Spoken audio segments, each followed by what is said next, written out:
ఎవరి కొరకు ఎందుకొరకు సాగించు పోరాటము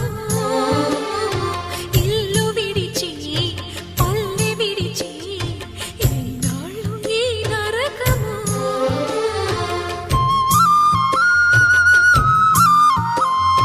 గుండెలో బాధలను దాచుకోవాలి